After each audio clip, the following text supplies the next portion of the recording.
Video اگر اچھی لگے تو ویڈیو کو لائک کیجیے اور چینل کو سبسکرائب کیجیے۔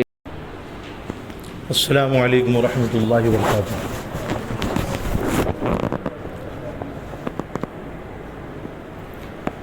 بسم اللہ الرحمن الرحیم۔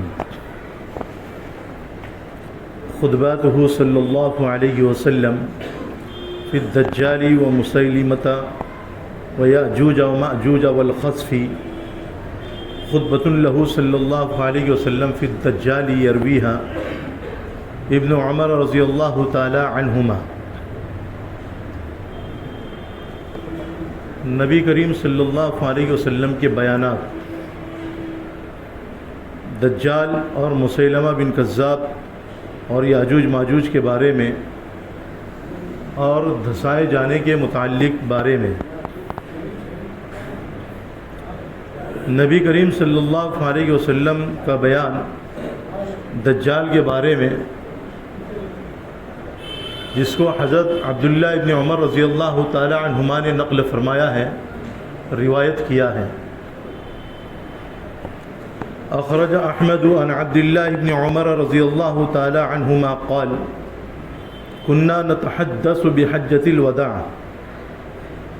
وما ندري أنه الوداع من رسول الله صلى الله عليه وسلم، فلما كان في حجة الوداع خطب رسول الله صلى الله عليه وسلم فذكر المسيح الدجال فأطنب في ذكره، ثم قال: ما بعثه الله تبارك وتعالى من نبي إلا وقد أنذره أمته، لقد أنذره نوح والنبيون صلى الله عليه وسلم من بعده إلا ما خفي عليكم من شأنه، فلا يخفين عليكم أن ربكم تبارك وتعالى ليس بأعور۔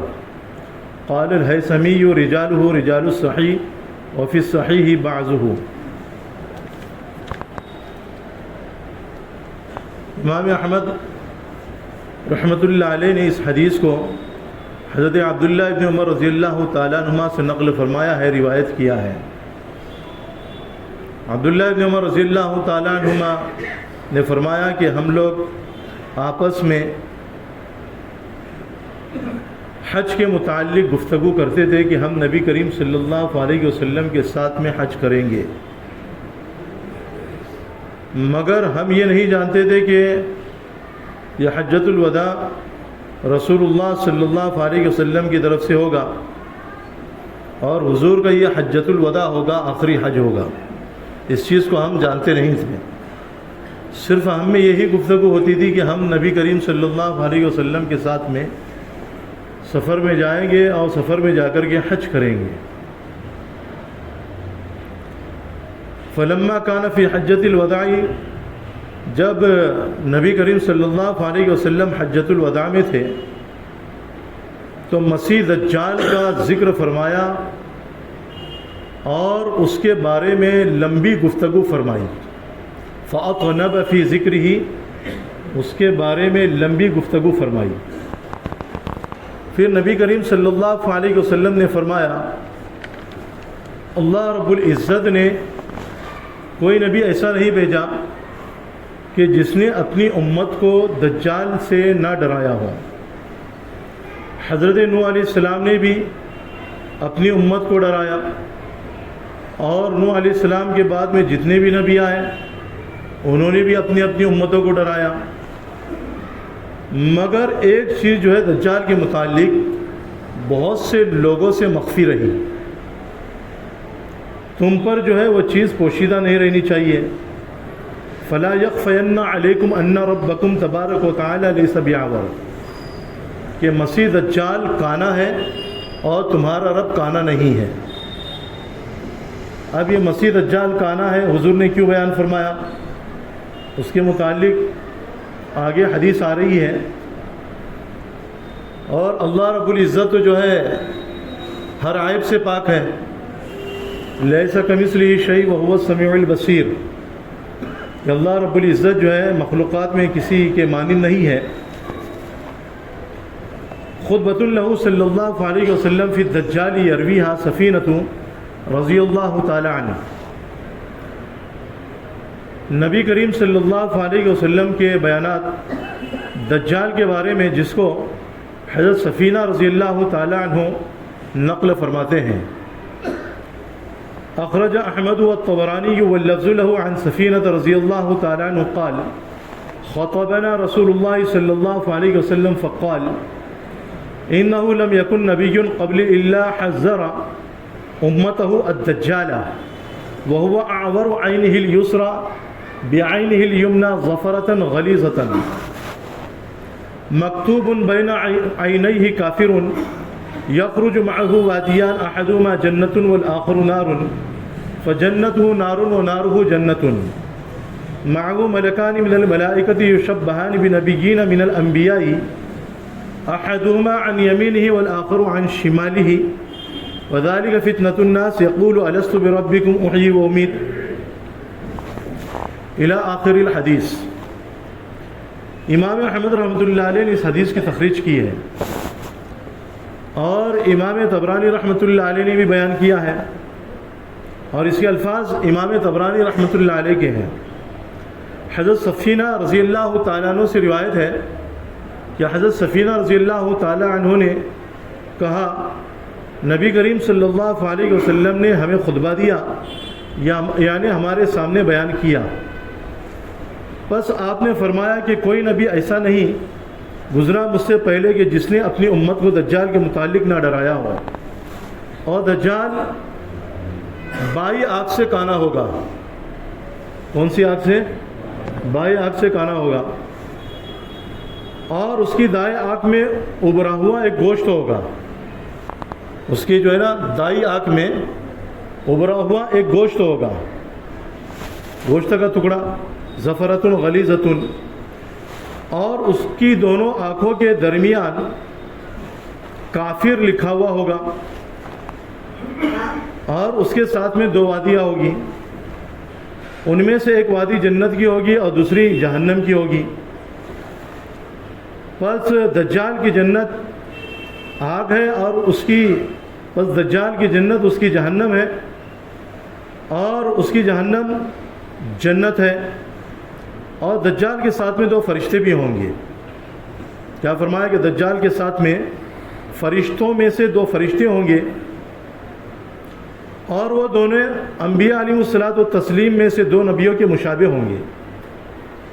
ان میں سے ایک جو ہے دجال کے دائیں طرف ہوگا اور دوسرا فرشتہ بائیں طرف ہوگا اور یہ لوگوں کی آزمائش کے لیے ہوگا. وذالک فتنۃ الناس, فتنے کی جو ہے 15-16 معنی ہے جس کو مظاہر حق جدید میں نقل کیا گیا ہے اور یہاں پر معنی جو ہے نا آزمائش کے ہیں. یقول الست بربکم, وہ کہے گا کہ کیا میں تمہارا رب نہیں ہوں, میں زندہ بھی کرتا ہوں اور مارتا ہوں. کون کہے گا؟ یہ دجال. دجال کہے گا الست بربکم, کیا میں تمہارا رب نہیں ہوں. احیی و امیت, میں مارتا بھی ہوں, میں جلاتا بھی ہوں اور مارتا بھی ہوں. تو دونوں فرشتوں میں سے ایک فرشتہ کہے گا کذبتا, تو نے جھوٹ بولا. کس کو کہے گا؟ یہ دجال کو. فما يسمع احد من الناس الا صاحبه, تو یہ جو جھوٹ کا لفظ اپنی زبان سے نکالے گا فرشتہ, اس کو سوائے اس کے دوسرے دوست کے یعنی فرشتے کے کوئی اور نہیں سن سکے گا. فیقول له صدقت, تو دوسرا فرشتہ کہے گا کہ تو نے جو ہے نا سچ کہا. ویسمع الناس, اور لوگ جو ہے اس کی گفتگو کو سن لیں گے کہ بھائی اس نے جو ہے صدقت کہا. اب لوگ یہ سمجھیں گے کہ اس نے دجال کی تصدیق کی. لوگ کیا سمجھیں گے؟ کہ اس فرشتے نے جو ہے نا کس کی تصدیق کی؟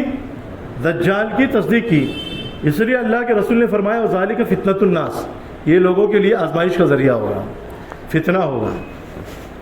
فیحسبون انہ صدق الدجال, وہ لوگ یہ گمان کریں گے کہ اس نے دجال کی تصدیق کی. وذالک فتنۃ, اور یہ آزمائش ہوگی. ثم یسیر حتی یاتی المدینہ, پھر دجال جو ہے وہاں سے چلے گا یہاں تک کہ مدینہ کے پاس میں آئے گا. ولا یؤذن له فیہا, اور مدینہ میں داخل ہونے کی اس کو اجازت نہیں دی جائے گی. ثم یقول هذه قریۃ ذلک الرجل، پھر دجال کہے گا کہ یہ بستی تو جو ہے نا اس شخص کی ہے، یعنی محمد صلی اللہ علیہ وسلم کی ہے. ثم یسیر حتی یاتی الشام، پھر وہ وہاں سے چلے گا اور ملک شام میں آئے گا. فیہلکہ اللہ عند عقبۃ عفیق، پھر اللہ رب العزت دجال کو عفیق نامی گھاٹی کے پاس میں ہلاک کرے گا. یہ عفیق نامی گھاٹی جو ہے نا اردن کے پاس میں ہے، اور یہ گھاٹی جو ہے تقریباً 2 میل کی ہے. کتنی میل کی ہے؟ 2 میل کے قریب جو ہے نا یہ گھاٹی ہے. تو اس گھاٹی کے پاس میں جو ہے اس کو دجال کو قتل کیا جائے گا. خطبۃ ثالثۃ لہ صلی اللہ علیہ وسلم فی الدجال. اخرج احمد عن جنادۃ بن ابی امیۃ الازدی رضی اللہ تعالی عنہ انہ قال ذهبت انا ورجل من الانصار الى رجل من اصحاب النبي صلی اللہ علیہ وسلم فقلنا حدثنا حدیثا سمعته من رسول اللہ صلی اللہ علیہ وسلم یذکر عن الدجال الى آخر الحدیث. امام احمد رحمۃ اللہ علیہ نے اس حدیث کی تخریج کی ہے حضرت جنادہ بن ابی امیہ ازدی رضی اللہ تعالیٰ عنہ سے کہ انہوں نے فرمایا کہ میں اور انصار میں سے ایک شخص نبی کریم صلی اللہ علیہ وسلم کے صحابہ میں سے ایک صحابی کے پاس میں گئے. بس ہم نے کہا کہ آپ ایک حدیث ہم کو بیان کیجئے جو آپ نے رسول اللہ صلی اللہ علیہ وسلم سے سنی ہے. اور اللہ کے رسول صلی اللہ علیہ وسلم نے اس حدیث میں دجال کا ذکر فرمایا ہوا. تو صحابی کہنے لگے خطبنا رسول اللہ صلی اللہ علیہ وسلم، رسول اللہ صلی اللہ علیہ وسلم نے ہمارے سامنے بیان کیا. فقال انذرکم الدجال، بس اللہ کے رسول صلی اللہ علیہ وسلم نے فرمایا کہ میں تم کو دجال سے ڈراتا ہوں. اور 3 مرتبہ اللہ کے رسول صلی اللہ علیہ وسلم نے فرمایا انذرکم الدجال، انذرکم الدجال، انذرکم الدجال، میں تم کو دجال سے ڈراتا ہوں، میں تم کو دجال سے ڈراتا ہوں، میں تم کو دجال سے ڈراتا ہوں. فَإِنَّهُ لَمْ يَكُنْ نَبِيٌّ إِلَّا أَنذَرَهُ، بس کوئی نبی ایسا نہیں تھا کہ جس نے اپنی امت کو نہ ڈرایا ہو. ہر نبی نے جو ہے دجال کے متعلق اپنی امت کو ڈرایا ہے. وَإِنَّهُ فِيكُمْ أَيَّتُهَا الْأُمَّةُ، اے میری امت، وہ تمہیں میں سے ایک شخص ہوگا دجال، وہ دوسری امت میں سے نہیں آنے والا بلکہ تمہیں میں سے ہوگا. وَإِنَّهُ جَعْدٌ آدم، اور وہ گھنگر والے بالوں والا ہوگا اور گندمی رنگ والا ہوگا. ممسوح العین الیسرا، اور اس کی دائیں آنکھ جو ہے نا مٹی ہوئی ہوگی، جیسا کہ پچھلی حدیث میں آیا کہ کانا ہوگا. ہو سکتا ہے کہ پہلے کانا ہو پھر اس کے بعد میں جو ہے نا اس نے بند کر لیا اور مٹی ہوئی ہو. اس کی کیفیت جو ہے نا بدلتی جائے گی، کیونکہ بہت بڑا جادوگر ہوگا. وہ دنیا کا سب سے بڑا جادوگر جو ہے نا دجال ہے. معه جنت و نار، اور اس کے ساتھ میں ایک جنت بھی ہوگی اور ایک جہنم بھی ہوگی. ومعه جبال من خبز و نهر من ماء، اور اس کے ساتھ میں روٹیوں کے پہاڑ ہوں گے اور اس کے ساتھ میں پانی کی نہریں بھی ہوگی. وَإِنَّهُ يُمْطِرُ الْمَطَرَ، اور وہ بارش بھی برسائے گا. وَلَا يُنبِتُ الشَّجَرَ، لیکن زمین سے درختوں کو نہیں اگا پائے گا. یہ اللہ کے رسول صلی اللہ علیہ وسلم سب نشاندہی کرتے جا رہے ہیں، ان کو جو ہے نا اپنے ذہنوں میں بٹھا لو.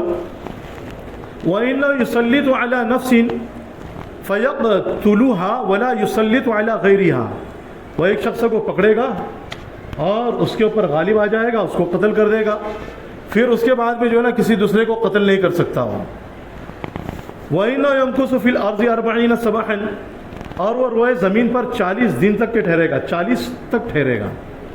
ہو سکتا ہے کہ 40 دن ٹھہرے، 40 مہینے ٹھہرے، لیکن جمہور محدثین اسی بات کی طرف گئے ہیں کہ 40 دن تک ٹھہرے گا. یبلغ کل منہل، اور ہر پانی کی وادی پر وہ پہنچے گا. لا یقرب 4 مساجد، لیکن 4 مسجد کے قریب نہیں پہنچ پائے گا. پہلی مسجد کو ہوگی مسجد الحرام، مسجد حرام. دوسری مسجد و مسجد المدینہ, مسجد نبی کے پاس بھی نہیں پہنچ پائے گا. مدینہ میں داخل نہ ہوگا تو مسجد نبی میں کہاں سے جائے گا. وہ مسجد الطور, اور مسجد طور کے پاس میں بھی نہیں پہنچ پائے گا. وہ مسجد الاقصی, اور مسجد اقصی کے پاس میں بھی نہیں پہنچ پائے گا. جس کی سب سے پہلی فضیلت ہے اس کو اللہ کے رسول صلی اللہ علیہ وسلم نے پہلے بیان کیا, مسجد حرام. سب سے اونچا مرتبہ کس کا ہے فضیلت کے اعتبار سے؟ مسجد حرام کا. پھر اس کے بعد میں کس کا ہے؟ مسجد مدینہ کا, مسجد نبی کا. پھر اس کے بعد میں مسجد طور, پھر مسجد اقصی. مسجد حرام اور مسجد نبی کے بعد میں جو ہے نا, جیسا کہ بعض لوگ کہتے ہیں نا کہ بھائی ہمارے اس مرکز کا بھی جو ہے نا بہت بڑا درجہ ہے, مسجد حرام کے برابر ہے, مسجد نبی کے برابر ہے. تو ان کا یہ کہنا جو ہے نا بالکل سراسر غلط ہے. جب آدمی کی عقل ماری جاتی ہے نا, باطل تعویلات کرتا ہے وہ, فاسد تعویلات.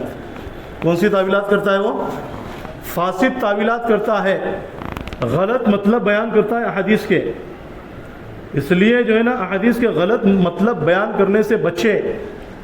اللہ کے رسول صلی اللہ علیہ وسلم نے حدیث میں بیان فرمایا, متواتر حدیث ہے, من کذب علی متعمدا فلیتبوا مقعدہ من النار, کہ جو شخص مجھ پر جان بوجھ کر جھوٹ بولے وہ اپنا ٹھکانہ کہاں بنا لے؟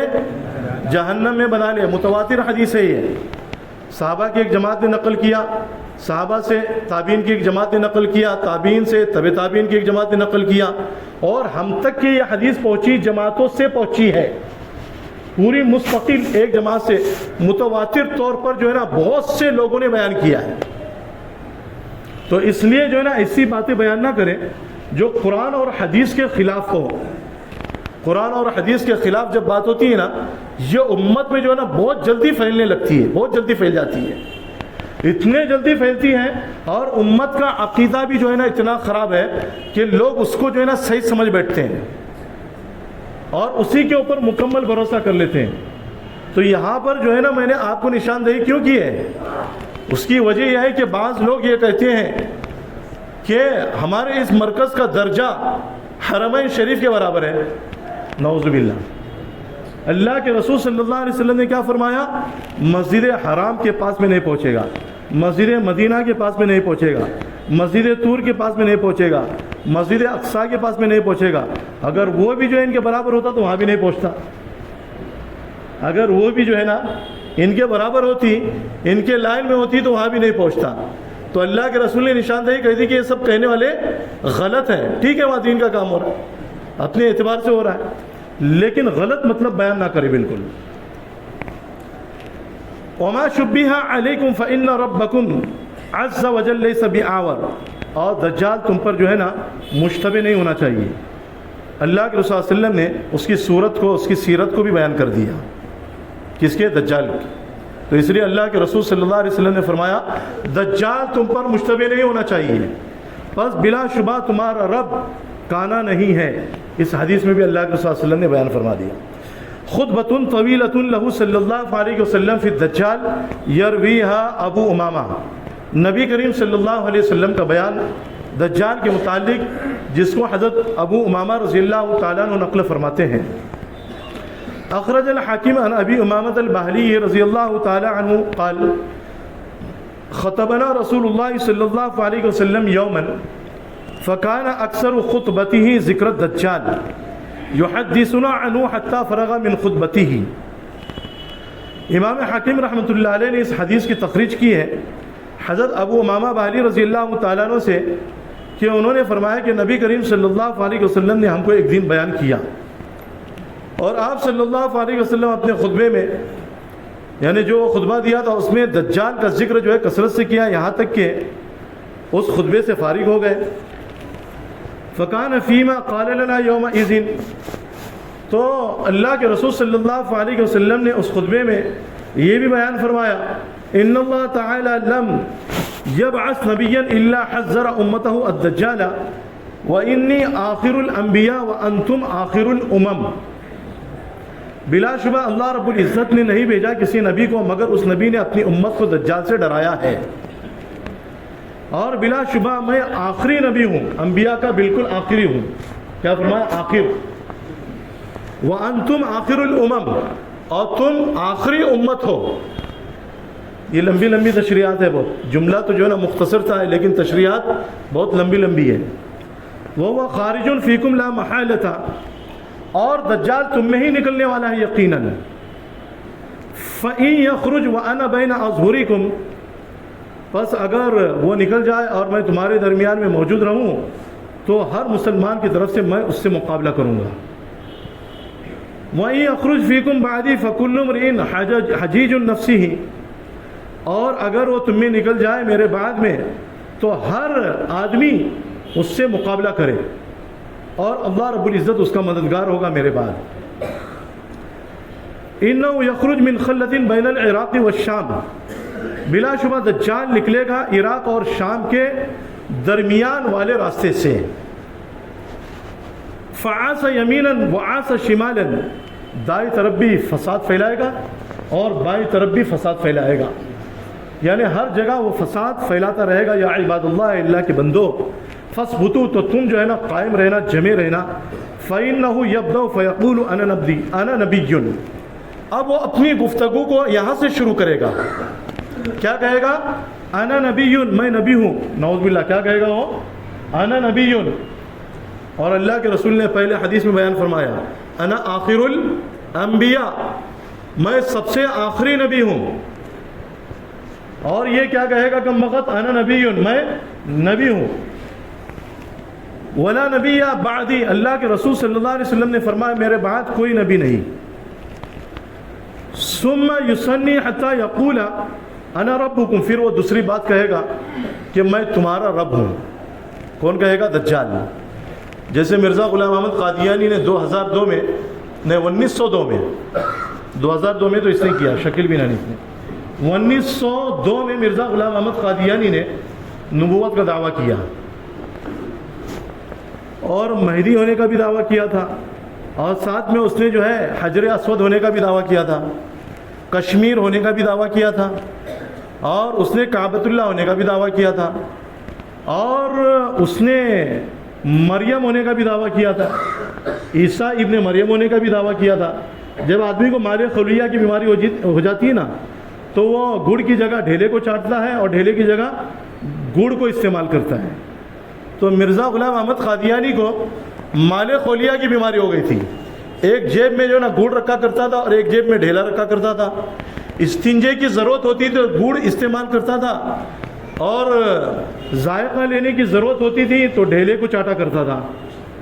اللہ رب العزت نے اس کی عقل کو جو ہے نا ختم کر دیا تھا. تو جو لوگ جھوٹے ہوتے ہیں نا تو اللہ رب العزت ان کا خاتمہ کرتے ہیں، پہلے ان کی عقل خراب ہو جاتی ہے. تو ایسی جو ہے نا یہ دجال کی عقل بھی جو ہے نا آہستہ آہستہ خراب ہونے لگے گی. پہلے یہ دعویٰ کرے گا کہ میں نبی ہوں، نعوذ باللہ.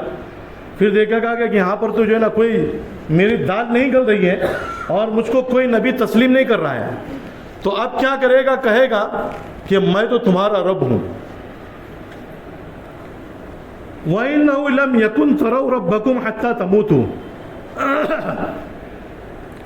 اور اللہ کے رسول صلی اللہ علیہ وسلم نے فرمایا تم اپنے رب کو نہیں دیکھ سکو گے یہاں تک کہ تم مر جاؤ. سب سے پہلے اللہ رب العزت کو حضور صلی اللہ علیہ وسلم دیکھیں گے. کون دیکھیں گے؟ آسمانوں میں حضور صلی اللہ علیہ وسلم معراج میں گئے تو اپنے دل سے اللہ کی زیارت کی ہے. یہ حضرت عبداللہ ابن عباس رضی اللہ تعالیٰ عنہ کی حدیث ہے. وَالنَّجْمِ إِذَا ہوا کی تفسیر میں اگلی آیات ہے ثُمَّ دَنَا فَتَدَلَّىٰ وغیرہ. حضرت عائشہ رضی اللہ تعالیٰ عنہا نے فرمایا لا تدرک الابصار وهو یدرک الابصار وهو اللطیف الخبیر. اللہ رب العزت کو کوئی آنکھ نہیں دیکھ سکتی ہے اور اللہ سب کو دیکھ سکتا ہے. اور اللہ رب العزت لطیف ہے، خبیر ہے، باریک بھی ہے. اللہ کو کوئی نہیں دیکھ سکتا. تو سب سے پہلے اللہ رب العزت کا دیدار کون کرے گا؟ حضور صلی اللہ علیہ وسلم. اس کے بعد میں جو ہے نا تم لوگ کرو گے. وہ قرآن کی آیت بھی ہے سورہ قیامہ میں ناظرۃ الی ربها ناظرہ ووجوہ یومئذ باسرہ. تو قیامت کے دن تو دیکھنا ہی دیکھنا ہے. وَإِنَّهُ مَكْتُوبٌ بَيْنَ عَيْنَيْهِ، اور اللہ کے رسول صلی اللہ علیہ وسلم نے فرمایا کہ اس کے دونوں آنکھوں کے درمیان کافر لکھا ہوا ہوگا، یقرأ کل مومن، ہر مومن پڑھے گا اس کو، اس کے پیشانی پر جو کافر لکھا ہوگا نا، چاہے وہ مومن پڑھا لکھا ہو یا نہ ہو، وہ انجینئر ہو یا نہ ہو، ڈاکٹر ہو یا نہ ہو، عالم ہو یا نہ ہو، حافظ ہو یا نہ ہو، مفتی ہو یا نہ ہو، ہر مومن اس کو پڑھے گا۔ یہ مطلق لفظ ہے، اللہ کے صلی اللہ علیہ وسلم نے مطلقاً بیان فرمایا کہ ہر مومن جان لے گا کہ یہ کافر ہے، یہ کوئی نبی نہیں ہے، یہ کوئی خدا نہیں ہے۔ فمن لقیہ منکم فلیطفل فی وجہہ، بس تم میں سے جو شخص اس کو پالے تو اس کے منہ پر تھوک دے۔ کس کے منہ پر تھوکیں گے سب اگر آ گئے تو؟ اتنا ایمان بھی مضبوط کرنا پڑے گا، اللہ ہم سب کی ایمان کو مضبوط بنائے۔ وَلْيَقْرَأْ فَوَاتِحَ سُورَةِ أَصْحَابِ الْكَهْفِ، اور جب تم میں سے کوئی اس کو دیکھ لے تو سورہ کہف کی شروع کی آیتیں پڑھ لے۔ اس لیے جو ہے نا ہر ہفتے سورہ کہف پڑھنا جو ہے نا مستحب ہے، پڑھو گے تو ثواب ملے گا، نہیں پڑھو گے تو جو ہے کوئی ثواب بھی نہیں، کوئی گناہ بھی نہیں۔ لیکن قرآن کریم پڑھنا جو ہے نا ہر مسلمان کے اوپر لازم اور ضروری ہے، ایک بات یاد رکھیں آپ۔ تو جمعہ کے دن اپنا معمول بنا لے سورہ فاتحہ پڑھنے کا، اگر جمعہ کے دن سورہ کہف پڑھنے کا جو ہے معمول بنا لے، اگر اس کے بعد میں دجال نکل آئے ان 7 دنوں میں تو اللہ آپ کی اور ہماری حفاظت کرے گا۔ وَإِنَّهُ يُسَلِّطُ عَلَى نَفْسٍ مِّن بَنِي آدم، اور وہ جو ہے بنی آدم میں سے ایک شخص پر مسلط ہوگا، فَيَقْتُلُهَا، اس کو قتل کرے گا، پھر اس کو زندہ کرے گا، پھر اس کے بعد میں جو ہے نا کسی پر مسلط نہیں ہوگا۔ وَإِنَّ مِن فِتْنَتِهِ أَنَّ مَعَهُ جَنَّةٌ وَنَارًا، اور اس کے فتنوں میں سے ایک یہ ہے کہ اس کے ساتھ میں ایک جنت ہوگی اور ایک جہنم، پس اس کی جہنم جنت ہوگی اور اس کی جنت جہنم ہوگی۔ فَمَنِ ابْتُلِيَ بِنَارِهِ فَلْيُغَمِّضْ عَيْنِهِ وَلْيَسْتَغِثْ بِاللَّهِ، تو جو شخص جو ہے نا اس کے جہنم میں داخل ہو جائے تو اس کو یہ چاہیے کہ وہ اللہ سے مدد طلب کرے، تو اللہ سے جب مدد طلب کرے گا تکون علیہ بردن و سلامن، تو وہ آگ اس پر ٹھنڈی ہو جائے گی اور سلامتی کا ذریعہ بنے گی۔ کما کانت النار بردن و سلامن علی ابراہیم، جیسا کہ آگ ٹھنڈی ہو گئی تھی اور سلامتی کا ذریعہ بن گئی تھی ابراہیم علیہ السلام پر۔ وَإِنَّ مِن فِتْنَتِهِ أَن يَمُرَّ عَلَى الْحَيِّ فَيُؤْمِنُونَ بِهِ وَيُصَدِّقُونَهُ فَيَدْعُو لَهُمْ، اور اس کے فتنے میں سے ایک یہ ہے کہ وہ ایک بستی والوں پر سے گزرے گا اور ان کو جو ہے اپنی طرف بلائے گا، تو وہ سب لوگ جو ہے نا بستی والے اس پر ایمان لے آئیں گے اور اس کی تصدیق کریں گے، اس کو نبی بھی تسلیم کرے گے نعوذ باللہ، اور اس کو جو ہے خدا بھی مان لیں گے۔ تو اب ان کے لیے جو ہے نا دعا کرے گا وہ، اب اس کے دعا کے نتیجے میں کیا ہوگا؟ آسمان سے بارش برسنے لگے گی۔ فَتُمْطِرُ السَّمَاءُ عَلَيْهِمْ مِنْ يَوْمِهِمْ وَتَخْضَبُ لَهُمُ الْأَرْضُ مِنْ يَوْمِهَا، اور زمین کو جو ہے نا سرسبز اور شاداب بنا دے گا اپنے جادو کے بلبوتے پر۔ وَتَرُوحُ عَلَيْهِمْ مَاشِيَتُهُمْ مِنْ يَوْمِهَا أَعْظَمَ مَا كَانَتْ وَأَسْمَنُهُ وَأَمَدَّهُ خَوَاصِرَ وَأَدَرَّهُ زُرُوعًا، اور ان کے جو چوپائے وغیرہ ہوں گے جانور، وہ بھی اچھے خاصے موٹے تازے ہو جائیں گے۔ جب آدمی کے اندر بیماری پیدا ہو جاتی ہے نا تو بیماری سے دیکھو موٹا تازہ ہو جاتا ہے، یہ کفر کی بیماری ہوگی۔ کس کی بیماری ہوگی یہ؟ کفر کی بیماری سے موٹے تازے ہو جائیں گے سب، وہ بستی والے بھی موٹے تازے ہو جائیں گے، ان کے جانور بھی موٹے تازے ہو جائیں گے، اور ان کے تھن بھی جو ہے نا دودھ سے بھر جائیں گے، لبالب جو ہے نا دودھ نظر آئے گا، سب جادو کا اثر ہوگا۔ وَيَمُرُّ عَلَى الْحَيِّ فَيَكْفُرُونَ بِهِ وَيُكَذِّبُونَ، پھر اس کے بعد میں ایک بستی والوں پر گزرے گا اور ان کو بھی جو اپنی طرف بلائے گا، تو وہ لوگ اس کا انکار کر دیں گے اور اس کو جھٹلا دیں گے، تو ان کے لیے جو ہے نا بد دعا کرے گا۔ اب ان کے لیے جب بد دعا کرے گا تو ان کے سارے جانور مر جائیں گے، ایک جانور بھی بچے گا نہیں۔ وَإِنَّ أَيَّامُهُ 40، اور وہ 40 دن تک روئے زمین پر رہے گا۔ فَيَوْمٌ كَسَنَةٍ، اس کا ایک دن 1 سال کے برابر ہوگا۔ وَيَوْمٌ كَشَهْرٍ، اور ایک دن 1 مہینے کے برابر۔ وَيَوْمٌ كَجُمْعَةٍ، اور ایک دن جو ہے ایک جمعہ کی طرح، یعنی 1 ہفتے کے برابر، یعنی پہلا جو دن ہوگا وہ 1 سال کے برابر ہوگا۔ اتنا وقت جو ہے نا اس کا لمبا ہوگا. اور ایک دن دوسرا جو دن ہوگا وہ مہینے کے برابر، اور تیسرا دن ایک ہفتے کے برابر، اور باقی دن ایسے ہی ہوں گے جیسے ہمارے دن ہوتے ہیں، بلکہ اس سے بھی جو ہے نا مختصر دن ہوں گے. یصبح الرجل عند باب المدینہ، ایک آدمی جو ہے نا مدینہ کے ایک دروازے سے نکلے گا اور شام ہونے سے پہلے پہلے دوسرے دروازے پر پہنچ جائے گا، یعنی دن اتنا چھوٹا ہو جائے گا. اب صحابہ کرام بھی جو ہے نا اللہ کے رسول صلی اللہ علیہ وسلم سے سوالات کرتے تھے. ان کے سوالات کرنے کی وجہ سے، ان کے ذریعے سے ہم لوگوں کو بھی جو ہے بہت سارا علم حاصل ہوا. قالوا کیف نصلی یا رسول اللہ فی تلک الایام القصار، صحابہ کہنے لگے کہ اللہ کے صلی اللہ علیہ وسلم ان مختصر ایام میں، چھوٹے چھوٹے دنوں میں ہم نماز کیسے پڑھیں گے؟ تو حضور نے فرمایا تقدیرون فیہا ثم تصلون کما تقدرون فی الایام الطوال، جیسے لمبے لمبے دنوں میں تم جو ہے اندازے سے نماز پڑھتے ہو، چھوٹے چھوٹے دنوں میں بھی انداز لگا کر کے نماز پڑھ لینا. یہ اللہ کے رسول صلی اللہ علیہ وسلم نے حدیث میں بیان فرمایا. دنیا کے کچھ ممالک ہیں نا ایسے 6 مہینے میں جو ہے ایک مرتبہ سورج نکلتا ہے، پھر جو ہے 6 مہینے تک دن رہتا ہے، 6 مہینے تک جو ہے رات رہتی ہے. بعض علاقوں میں جو ہے نا 18 گھنٹے کا، 22 گھنٹے کا جو ہے دن ہوتا ہے، رات ہوتی ہے نا بعض ایام میں. تو وہاں پر بھی جو ہے نا اندازے سے نماز پڑھی جاتی ہے. تو ان مسائل کو صحابہ کرام نے جو ہے نا ہمارے لیے حل کرا کے چلے گئے نا. تو بہرحال اب دیکھو یہاں پر جو ہے یہ حدیثیں تھی، اور آگے جو ہے نا بہت ایک لمبی حدیث ہے. بہرحال یہ کچھ حدیثیں تھی جو دجال کے متعلق ہے اور دجال کو ماننے والوں کے متعلق ہے کہ اللہ کے رسول صلی اللہ علیہ وسلم نے دجال کے متعلق کیا بیان فرمایا. دیکھو ایک چیز تو ہے خروج دجال، اور ایک ہے ظہور مہدی، اور ایک ہے نزول عیسیٰ. مہدی علیہ السلام کا ظہور ہوگا اور عیسیٰ علیہ السلام کا نزول ہوگا اور دجال کا خروج ہوگا.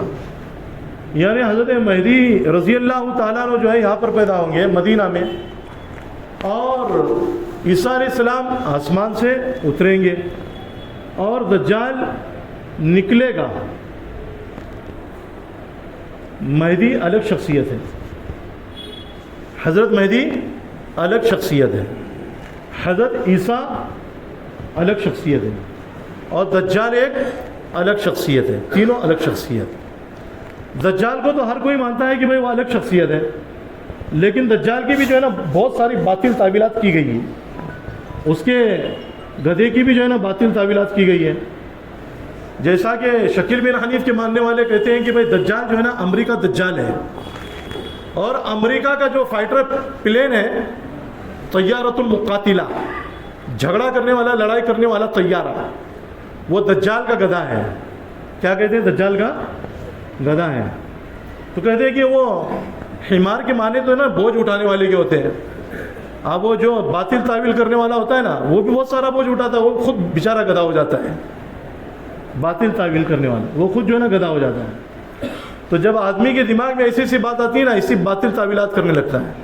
اللہ کے رسول صلی اللہ علیہ وسلم نے ایک حدیث پاک میں بیان فرمایا کہ لن تہلک امتن، یہ امت جو ہے نا ہرگز ہلاک نہیں ہوگی، وہ امت ہرگز ہلاک نہیں ہوگی جس کے شروع میں میں ہوں اور جس کے آخر میں عیسیٰ ہے اور درمیان میں مہدی ہے. اس سے صاف یہ بات معلوم ہوتی ہے کہ حضرت مہدی رضی اللہ تعالیٰ عنہ الگ شخصیت ہے اور عیسیٰ علیہ السلام. اگر شکیل بن حنیف یہ کہیں یا اس کے علاوہ کوئی اور کہے، وہ تو آج کے وقت میں وہ موجود ہے، وہ دعویٰ کر رہا ہے، اس لیے اس کے بارے میں اگلے دور میں جو ہے نا اور بھی شخصیت آ سکتی ہے. اس لیے جوابات کو اور ان حدیثوں کو مد نظر رکھنا ضروری ہے، دماغ میں ہونا ضروری ہے. کیوں؟ اس لیے کہ ہمارا نوجوان طبقہ زیادہ گمراہ ہو رہا ہے. بڑوں کو تو معلوم ہے، لیکن ان میں بھی بعض کمزور عقائد والے، کمزور ذہن والے، کمزور ایمان والے، جن میں حفاظ بھی داخل ہیں، علماء بھی داخل ہیں، مفتیان کرام بھی داخل ہیں، اور جن میں ہمارے دین کے کام کرنے والے بھی داخل ہیں. اور میں آپ سے صاف یہ بات کہتا ہوں 90% ہمارے جماعت کے ساتھی اس میں شامل ہو چکے ہیں. 90% میں یہ آپ سے صاف بات کہہ رہا ہوں. اس لیے علم دین حاصل کرو. کیا حاصل کرو؟ اور جو معتبر علماء ہیں ان کے پاس میں جا کر کے علم دین حاصل کرو. جو مخلصین ہیں ان کے پاس میں جا کر کے بیٹھو، ان سے حاصل کرو تو آپ کو معلوم ہوگا. اب اس نے کیا کیا؟ مہدی ہونے کا بھی دعویٰ کیا. کیوں کیا؟ ایک حدیث ہے، اس کے ظاہری الفاظ یہ ہے لا مہدی الا عیسیٰ، مہدی نہیں ہوں گے مگر عیسیٰ. تو کیا کیا؟ پہلے مہدی ہونے کا دعویٰ کیا، پھر اس کے بعد میں عیسیٰ ہونے کا دعویٰ کیا. جیسے غلام احمد قادیانی نے پہلے مہدی ہونے کا دعویٰ کیا، پھر عیسیٰ ہونے کا دعویٰ کیا. اسی کی روش پر یہ بھی ہے کم وقت، مہدی ہونے کا دعویٰ کیا، پھر عیسیٰ ہونے کا دعویٰ کیا. اس حدیث کے متعلق علامہ صنعانی رحمۃ اللہ علیہ نے لکھا ہے کہ موضوع حدیث ہے. موضوع یعنی من گھڑت روایت ہے، بنائی ہوئی روایت ہے. سمجھے؟ دو شخص تھے، ان دونوں شخصوں نے مل کر 1,00,000 حدیثیں گھڑی ہے. کتنی لاکھ؟ 1,00,000 حدیثیں گھڑی ہے. میں یہ غلط بات نہیں کہہ رہا ہوں. یہ حدیثوں کا جو جائزہ لیا گیا نا اس کے متعلق ایک کتاب اس میں لکھا ہے یہ باقاعدہ 1,00,000 حدیثیں گھڑی ہے. ایسی اس حدیث کو گھڑا گیا ہے. اس میں ایک راوی ہے یونس ابن عبد الاعلی اور ایک راوی ہے محمد ابن خالد جندی. محمد ابن خالد جندی کو منکر الحدیث کہا ہے، حدیثیں گھڑنے والا، بہت زیادہ ضعیف راوی جس کی روایت کا کوئی اعتبار نہیں. اور یونس ابن عبد الاعلی نے اس روایت کو محمد ابن ادریس امام شافعی رحمۃ اللہ علیہ سے اس روایت کو نقل کیا ہے. کسی اللہ والے نے امام شافعی رحمۃ اللہ علیہ کو خواب میں دیکھا، دیکھنے کے بعد میں جو ہے ان سے اس حدیث کی تحقیق کی. امام شافعی رحمۃ اللہ علیہ نے فرمایا کہ اس حدیث کو میری طرف منسوب کیا گیا ہے، یہ حدیث میں نے بیان ہی نہیں کیا. تو صاف یہ بات معلوم ہوتی ہے. دیکھو حدیث واقعی یعنی خواب کو تو جو ہے حجت میں بیان نہیں کیا جا سکتا ہے، لیکن تحقیق کو حجت میں بیان کیا جا سکتا ہے. تو یہ روایت جو ہے نا صحیح نہیں ہے. یا اس کا دوسرا مطلب یہ ہے کہ حقیقت میں ہدایت یافتہ، مہدی کے معنی کیا آتے ہیں؟ ہدایت یافتہ. حضرت مہدی رضی اللہ تعالیٰ عنہ کا اصل نام تو جو ہے نا دوسرا ہے، محمد ہے، اور باپ کا نام عبداللہ ہے، لیکن لقب ان کا کیا ہے؟ مہدی. مہدی کے معنی آتے ہیں ہدایت یافتہ. حضرت عیسیٰ علیہ الصلوۃ والتسلیم سے زیادہ ہدایت یافتہ اس وقت میں کوئی نہیں ہوگا. تو حدیث کا یہ مطلب ہے کہ عیسیٰ علیہ السلام سے زیادہ ہدایت یافتہ اس وقت میں کوئی نہیں ہوگا. یہ دوسری تعویل ہے، دوسرا مطلب ہے. تو اس کو سمجھ لیں. اور جو حدیث میں نے بیان کیا کہ جس کے شروع میں محمد صلی اللہ علیہ وسلم ہے اس امت کے، اور آخر میں عیسیٰ علیہ السلام ہے، اور درمیان میں کون ہے؟ اور تیسری حدیث کہ حضرت مہدی رضی اللہ تعالیٰ عنہ کا ظہور پہلے ہوگا، پھر بعد میں حضرت عیسیٰ علیہ السلام کا نزول ہوگا، اور عیسیٰ علیہ السلام حضرت مہدی رضی اللہ تعالیٰ عنہ کے پیچھے نماز پڑھیں گے. امام الگ ہوتا ہے، مقتدی الگ ہوتا ہے. امام الگ ہوتا ہے، مقتدی الگ ہوتا ہے. تو عیسیٰ علیہ السلام الگ شخصیت ہے اور مہدی رضی اللہ تعالیٰ عنہ الگ شخصیت ہے. سمجھ میں آ گئی بات؟ تو اللہ رب العزت سے دعا ہے کہ اللہ رب العزت آپ کو بھی اور مجھ کو بھی کہنے اور سننے زیادہ عمل کرنے کی توفیق نصیب فرمائے.